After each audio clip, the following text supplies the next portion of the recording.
各位，今天我在这个西藏自治区监狱门口，我所在的地就是我身后的这座大楼，就是西藏自治区监狱。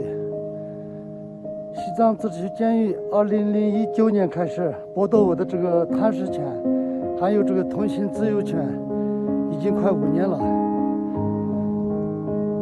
在这5年里，我再一再二的要求申请会见我弟弟多吉扎西，但是他们置之不理，他们公然践踏法律，践踏监狱。发言不看多吉扎西。